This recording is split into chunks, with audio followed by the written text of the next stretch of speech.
너무 은혜롭고 귀한 찬양 감사합니다. 어느 때보다도 그 사명이라는 찬양의 가사 하나하나가 가슴 깊이 와닿는 그런 귀하고 은혜로운 찬양이었습니다. 할렐루야! 거룩한 주님의 날입니다. 우리가 아버지 앞에 예배하는 우리 모든 성도님들, 또 가정에서 마음을 다하여 예배하시는 우리 모든 성도님들의 가정 위에 하나님의 크신 은혜가 함께 하실 줄로 믿습니다. 이렇게 성도님들이 함께 모여 예배하지 못할 때면은 참 많은 생각이 들고 또 마음이 무겁습니다. 요즘 들려오는 소식들이 어느 것 하나 기쁨을 주는 소식이 없는 그런 시대를 사는 것 같습니다. 백신이 나왔을 때만 해도 백신이 나오면은 이제 금방 코로나가 끝날 것 같은 그런 기대감이 있었지만 이젠 그런 기대감조차도 갖지 못할 정도로 어려운 상황을 맞이합니다. 영국은 내일을 자유의 날로 잡고 있습니다. 자유의 날이라는 것은 이제 마스크라든지 모든 방역으로부터 통제를 이제 푸는 것이죠. 자유의 날로 잡고 있어요. 그들이 그렇게 하는 이유가 일단 1차 접종을 받은 사람이 88%가 넘어섰고 2차까지 마친 사람이 한 70% 정도 됩니다. 그러면 과연 진짜 내일부터 자유의 날이 찾아올까요? 지금 영국에서는 하루에 5만 명이 넘는 확진자가 나오고 있습니다. 많은 전문가들은 자유의 날이 아니라 재앙의 날이 될 수가 있다라고 그렇게 경고를 보내고 있지만은 또 영국에서 내일 모든 봉쇄 조치를 해제한다고 해서 두려운 마음으로 지켜보게 되어집니다. 참 힘들고 어려운 상황입니다. 이스라엘뿐만 아니라 싱가포르 많은 나라들이 백신을 접종을 했지만 오히려 확진자가 더 늘어나는 추세이고 또 우리나라도 마치 이제 백신을 접종하면서 다 어느 정도 정리가 될 줄로 알았는데 오히려 확진자가 많이 늘어나면서 이제 2,000명, 3,000명까지 예상을 하는 그런 어려운 상황 속에 있습니다. 이런 상황 속에서 우리가 깊이 생각해 보아야 할 문제가 바로 예배에 관한 것입니다. 우리가 영상 예배를 드리고 있는데 영상 예배를 드리는 것, 또 예배를 드린다라는 것, 예배를 어떻게 드려야 되는지 우리가 이 예배에 대해서 한번 깊이 우리가 고민을 하고 하나님께서 우리에게 주시는 하나님이 찾으시는 참된 예배자라는 것이 무엇인가를 고민하지 않을 수가 없습니다. 저는 그런 두려운 마음이 있어요. 얼마 전에 어린 꼬마 아이가 한 4살이나 됐을까? 한 4살, 5살 된 아이가 엄마가 이렇게 마스크를 잠깐 뭘 먹이려고 벗기니까 이렇게 마스크를 벗지 않으려고 떼를 쓰는 그런 모습을 본 기억이 있는데 저는 그 기억이 너무나 가슴에 깊이 새겨지는 거예요. 새로운 인류를 보는 것처럼 저는 마스크를 벗고 싶어서 마스크가 불편해서 견딜 수 없는데 이 마스크를 벗으면 우는 아이를 보면서 이거 너무나 큰 인류의 재앙이구나라는 생각을 하게 되는 것이죠. 이런 새로운 어쩌면 그들은 이런 상황이 몇 년만 더 지나고 나면은 우리의 다음 세대들은 당연히 마스크를 쓰고 사는 것이 아닌가, 그렇게 알고 사는 것이 아닐까, 그런 생각이 들 정도로 두려운 마음이 드는 것이죠. 이러한 위기를 당한 우리의 삶 속에서 우리 그리스도인들은 하나님 앞에 예배 자리를 어떻게 지켜가야 할 것인가 라는 것을 오늘 본문의 말씀을 통해서 함께 나누고자 합니다. 왜? 예배가 무엇보다 소중하기 때문에 그렇습니다. 사람들이 살아가면서 누구를 만나느냐에 따라서 인생이 많이 달라집니다. 우리가 좋은 남편, 좋은 아내, 좋은 선생 만나는 사람에 따라서 인생이 풍성하기도 하고 또 인생이 잘못된 길로 가기도 합니다. 옛날에 그 서진 룸사롱 그 조폭들 사건이 한번 있었는데 그때 주범 사형을 당했지만 그때 주범이 고금석이라는 사람이 있었어요. 근데 이 고금석은 덩치는 아주 컸지만은 100kg가 넘는 거구였지만 고금석처럼 착한 사람이 없었어요. 이 고금석이라는 이 사람은 저 전라도에 있는 어느 섬의 낙도의 섬에 있었던 거기서 자란 소년 청년이죠. 아버지는 학교 선생님이었어요. 아버지는 온 동네에 존경받는 선생님이고 어머니는 사랑으로 자녀를 잘 양육해서 이 고금석이는 이 나중에 대학을 진학하면서 서울에 오기 전까지만 하더라도 아침 저녁으로 부모님에게 큰 절로 문안을 드릴 정도로 아주 반듯한 청년이었어요. 그런데 이 청년이 이제 서울에 와서 자취 생활을 하면서 이 자취하는 그 청년의 집에 고향의 선후배들이 이제 들락거리기 시작하죠. 거기에서 만난 선배, 옛날 그 조폭 목포파의 대장이었죠. 그 장모 씨를 만나면서부터 그렇게 착하디 착한 고금석이라는 그 청년은 이제 돈의 유혹에 넘어가게 되고 선배들이 이끄는 대로 끌려가다가 결국에는 그 많은 그 룸사롱 사건을 통해서 사람들 그때 6명인가 죽었죠. 사람을 죽이고 결국 사형 선고를 받고 사형을 당하게 되어졌습니다.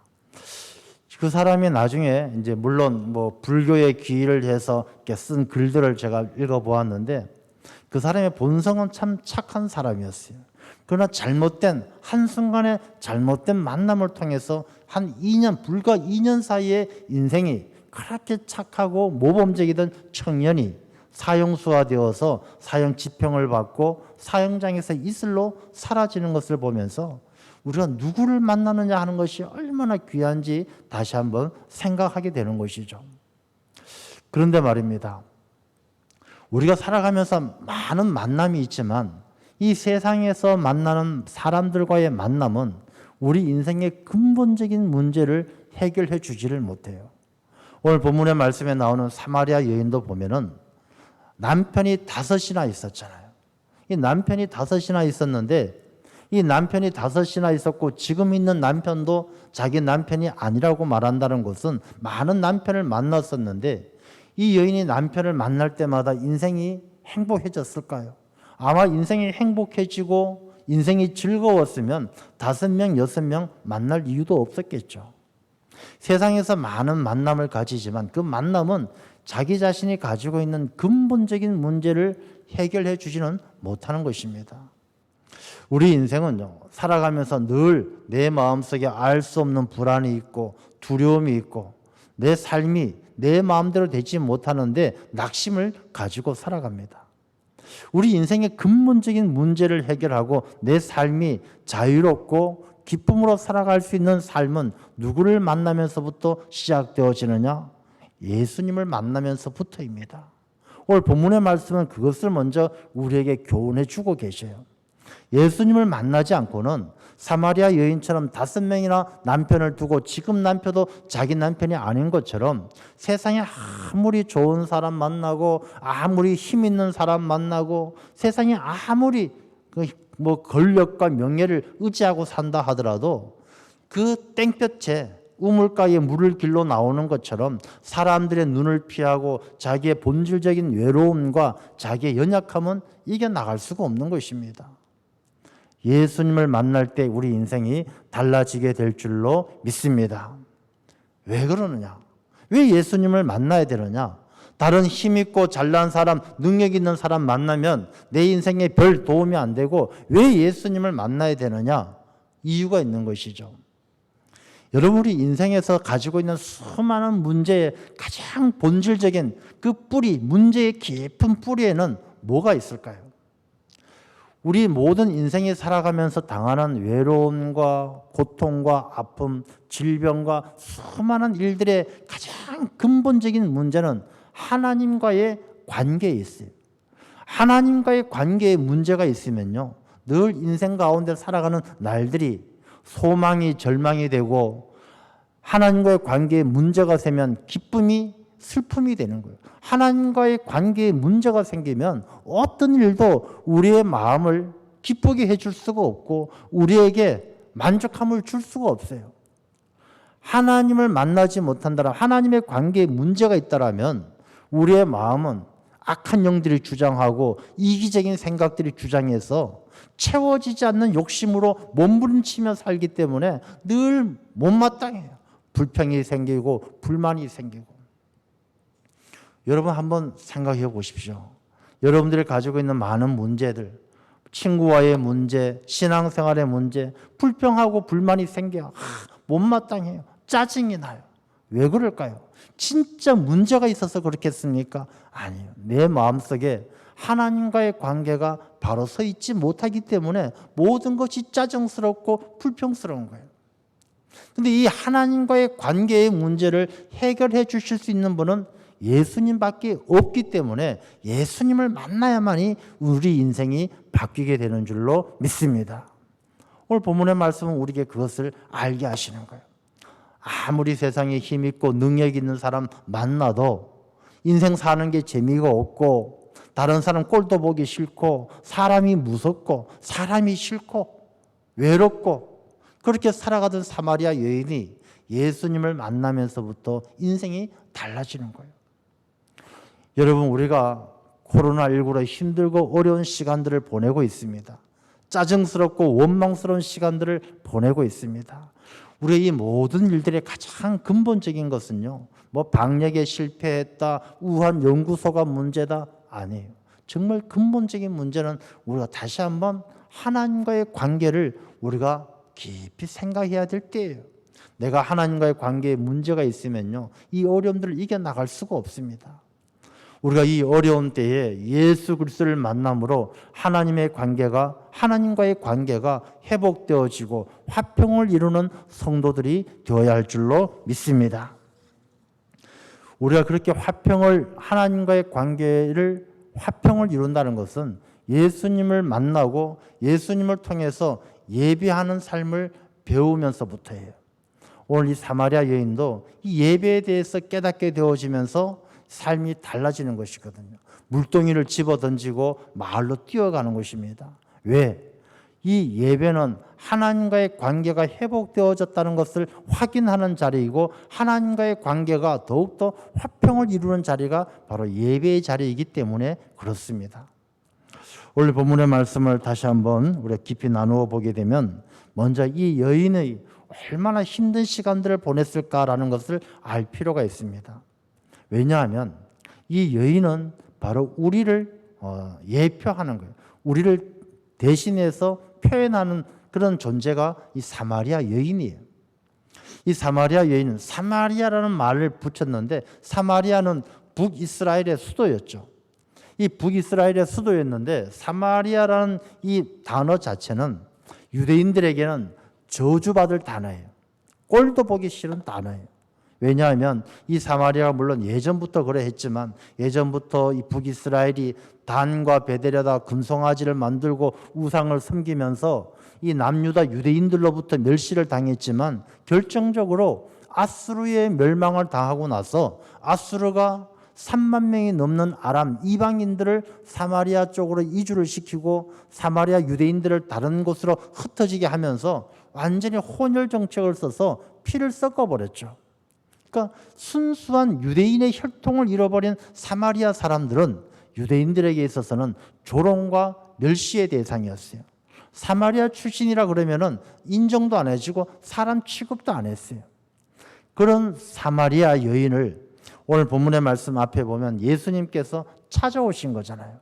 예수님께서 우연히 사마리아를 지나가신 것이 아니라 사마리아로 지나가야겠는지라 예수님께서 의지를 가지고 사마리아 여인을 찾아오신 거예요.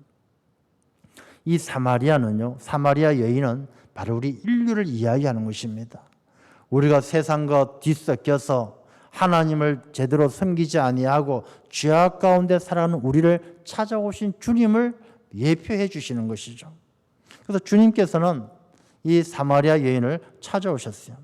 이 여인은 땡볕에 물을 뜨러 우물에 갔죠. 우리가 살아가는 인생이 그런 거 아니겠습니까? 땡볕에 물을 뜨러 가는 것처럼 하고 싶은 일만 하면서 살아갈 수 없는 것이 우리 인생이죠. 힘들고 어렵게 살아갑니다.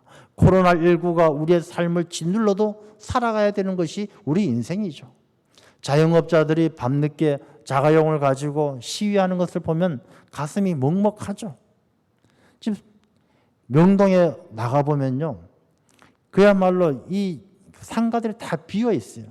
옛날에 명동 그러면 그 화려했던 명동, 수많은 인파들이 넘실되어서 걸어가지도 못했던 그런 명동에 이젠 사람 한 명 찾아보기 힘든 그런 모습들을 보면 참 가슴이 먹먹하고 아프죠. 그래도 살아가는 것이 우리 인생 아니겠습니까? 그래도 살아가야만 하는 것이죠. 이 여인이 힘들고 어려울지라도 그 땡볕에 물을 길러 나오는 것이죠. 그 물은 무엇이겠습니까? 자기의 목마름을 해결해 줄 수 있는 유일한 물이라고 생각하는 것이죠. 그 물을 먹어야만 잠시라도 갈증을 이겨나갈 수 있는 것이죠. 우리 인생 그렇게 살지 않습니까? 돈이 조금이라도 있어야, 먹고 살 게 있어야 조금씩 그렇게 살아가는 것이죠. 억지로 힘들게 살아가는 것입니다. 그런 우리 인생들에게, 그런 우리 인류에게 예수님께서 찾아오셨어요. 예수님께서 그 여인에게 뭐라고 말씀하십니까? 나에게 물 좀 주십시오. 예수님은 우리에게 물을 원하셔요. 예수님께서 물이 없어서, 목이 말라서, 물이 필요해서 물을 달라 하셨겠습니까? 예수님께서 이 사마리아 여인에게 물을 달라는 것은 그 여인에게 마음을 달라는 것이고 사랑을 달라는 것이고 그 여인의 헌신을 달라는 거예요. 당신이 애써서 그 목마름을 채우기 위해서, 목마름을 이기기 위해서 우물물을 길었지만 그 물 한 모금을 목말라는 나그네에게 줄 수 있는 그런 사랑을 베풀어 주십시오. 그런 마음을 좀 주십시오. 라고 이야기하는 것이죠. 여러분, 예수님께서는 지금도 우리에게 물을 달라 하셔요. 우리가 인생을 살아가면서 힘들고 지쳐 있지만은 그래도 예수님은 그런 가운데도 우리가 예수님을 섬기기를 원하고 예수님에게 헌신하기를 원하고 예수님 앞에 우리가 겸손하기를 원하시는 거예요. 엘리야 선지자가 사르밧 과부를 만났어요. 사르밧 과부가 얼마나 먹고 살기 힘들어요. 3년 반 동안 비가 오지 않는 그런 기근이 들었을 때에 이제 밀가루 조금 남았어요. 기름 조금 남았어요. 이제 그거 먹고 아들하고 같이 그래 이거 마지막으로 먹고 죽자. 그렇게 생각할 만큼 절망의 시간을 보내고 있는데 엘리야가 와서 물 좀 주시오. 당신들 그 밀가루로 떡 하나 만들어 나 좀 내 배고픈데 주시오. 그렇게 이야기하는 것이죠. 이 사르밧 과부가 떡을 만들어서 엘리야를 드렸어요.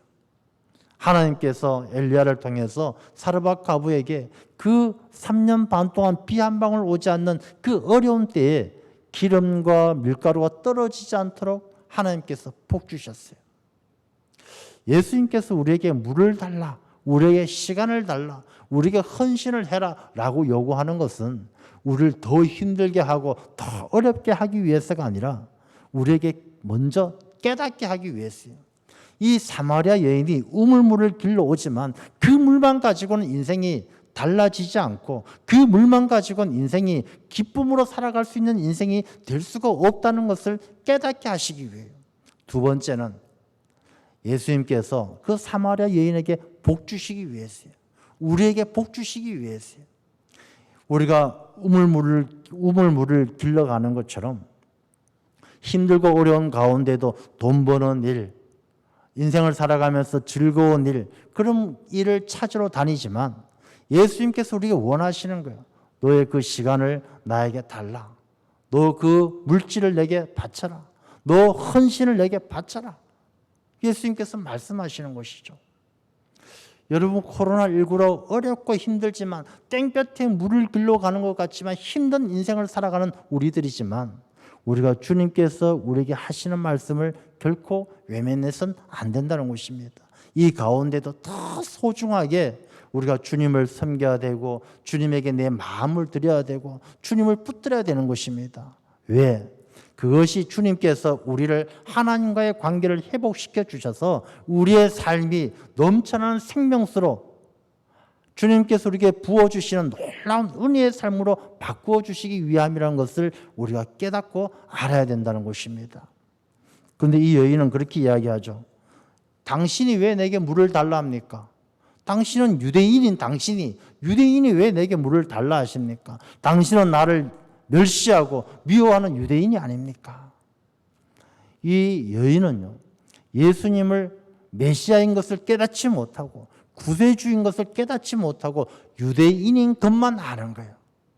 유대인인 것만 아는 이 여인은 예수님 앞에 당신이 뭔데? 당신이 왜 내게 물을 달라라고 이야기합니까? 나도 힘들게 물을 길러서 나 목마른 것 죽이기 위해서 겨우겨우 이 우물물을 떠서 살아가는데 당신이 뭔데 내게 물을 달라 하십니까? 라고 이야기하는 것이죠.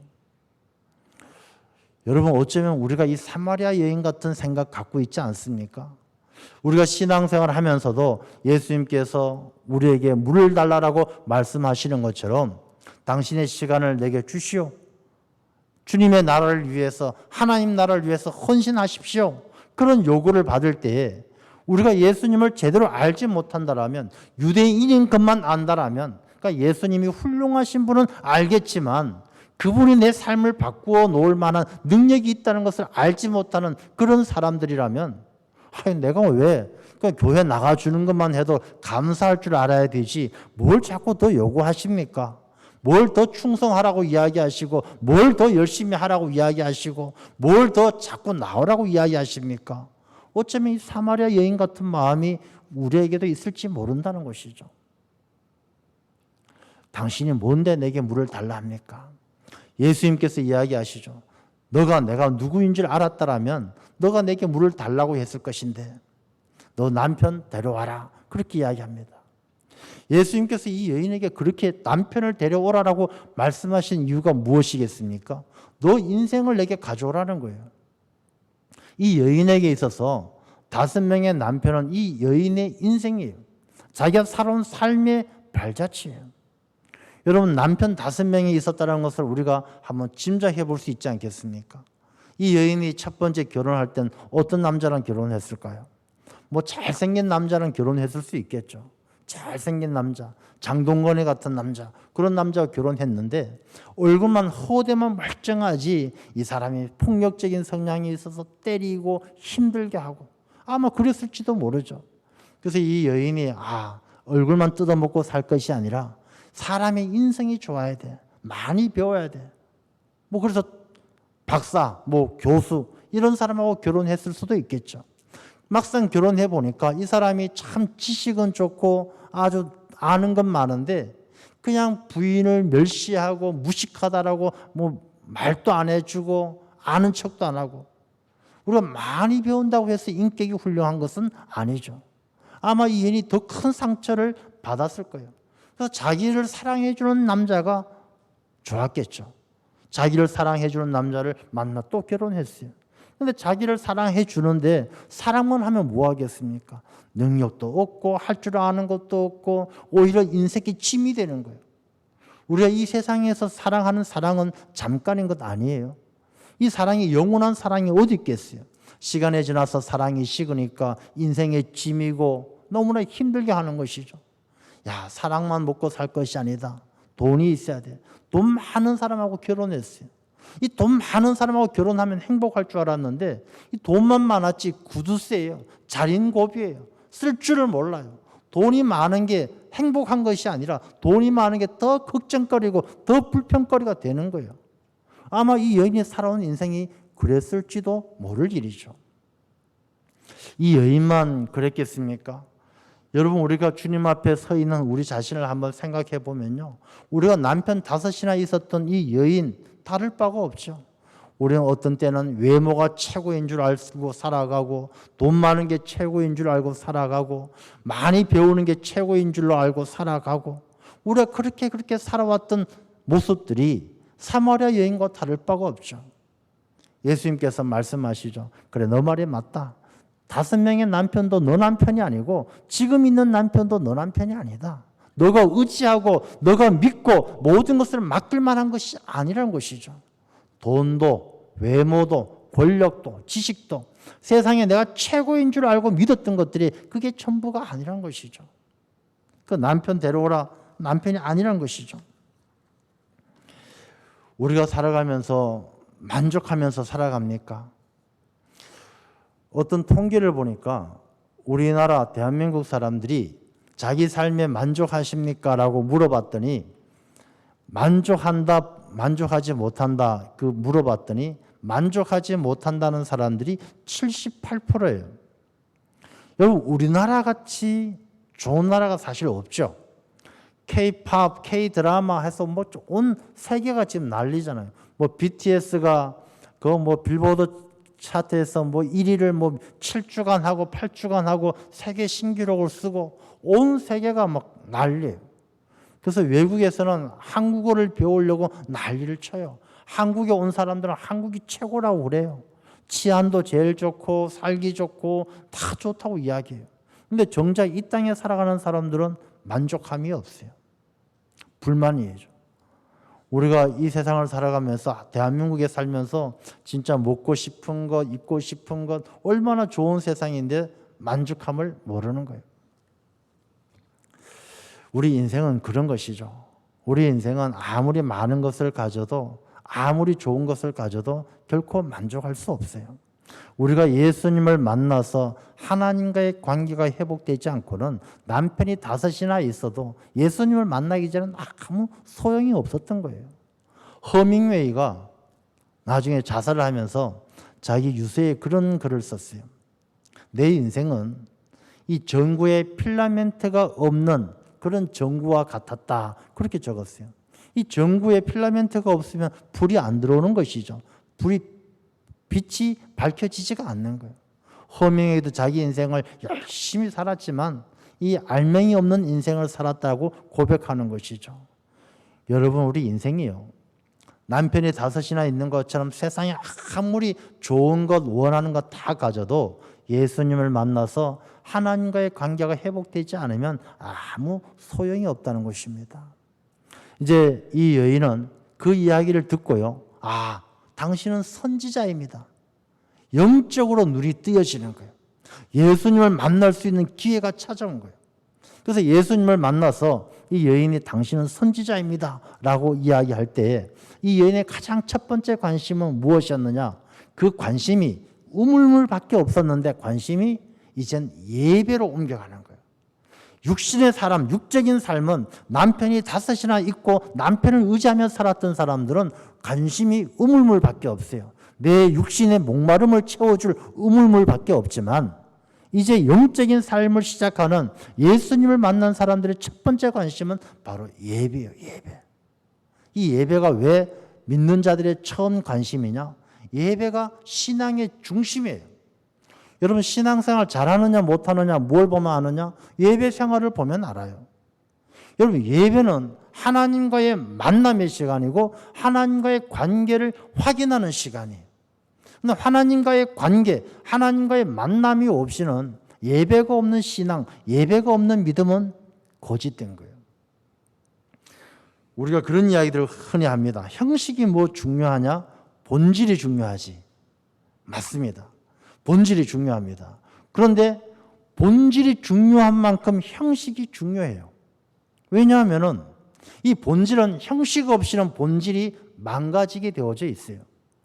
여러분 어떤 물건을 샀으면은 딱 거기에 맞는 박스가 포장이 되어져 있어야 이것이 배달되어질 때 안에 내용물들이 부서지지 않는 거예요. 근데 포장이 제대로 되어져 있지 않으면 아무리 소중한 것이라도 옮겨가는 과정에서 변질되고 부서지는 거예요. 여러분 시골에서 뭐 전복이라든지 해산물을 보내와요.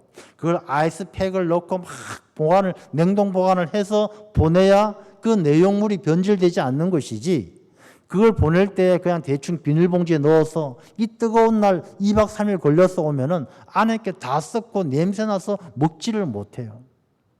본질만큼 형식도 중요한 거예요. 그래서 예배라는 것을 우리가 잘 생각해야 되는데 이 예배라는 것이 본문의 말씀에 보면 하나님은 참되게 예배하는 자를 찾으시고 하나님은 영이시니 너희는 영과 진리로 예배할지니라 라고 말씀하셔요. 영과 진리는 예배의 본질이에요. 이 영이란 것은 뭐냐 하면 예배는 성령의 인도하심을 따라 드리는 것이 예배예요. 우리가 하나님과의 관계는 하나님은 영이시니 하나님은 영이시기 때문에 우리가 예배는 육신으로 드릴 수 있는 것이 아니라 내가 영으로 예배를 드려야 돼요. 영으로 예배를 드린다는 것은 내가 성령께서 충만하셔서 성령의 인도하심을 따라 예배할 수 있는 것이지 내가 내 의지로 예배를 드리는 게 아니란 것입니다. 예배를 보면 어떤 사람은 자기 의지로 예배를 드리려면요, 억지로 폼을 잡고 앉아가지고 억지로 드리는 예배 하나님은 받지 않으셔요. 가인과 아벨의 이야기 잘 알지 않습니까? 똑같은 예배라도 하나님은 영이시기 때문에 성령의 인도하심을 따라 예배하지 않으면 하나님과의 만남을 이룰 수가 없어요. 예배는 하나님과의 만남이고 하나님과의 관계를 확인하는 시간인데 이 하나님과의 만남은 영적인 만남이 되지 않으면 예배 드릴 수가 없다는 것이죠. 그래서 영과 진리로 영으로 예배를 드려야 되는 것이고, 진리라는 것은, 이 진리는 예수 그리스도를 의미하는 것이죠. 예수님께서 내가 길이요 진리요 생명이라 말씀하셨어요. 예수 그리스도를 믿는 믿음, 예수님이 중보자가 되어야만이 예배를 드릴 수 있는 거예요. 우리가 하나님과의 관계를 회복하는데 예수님께서 막힌 담을 허물어 주셔야만이, 예수님이 중보자가 되셔야만이 우리가 온전한 예배를 드릴 수 있는 겁니다. 그래서 영과 진리로 드리는 예배는 성령의 인도하심을 따라 예수 그리스도께서 중보자가 되실 때 우리가 온전한 예배를 드릴 수가 있어요. 이게 예배의 본질이에요. 그럼 우리가 또 하나 생각할 것은 예배의 형식이에요. 여러분, 우리가 영상 예배를 드리는 것이 과연 옳으냐 옳지 않느냐 이런 이야기들을 많이 해요. 저는 영상 예배가 온전한 예배라고는 말씀드리기가 힘들어요.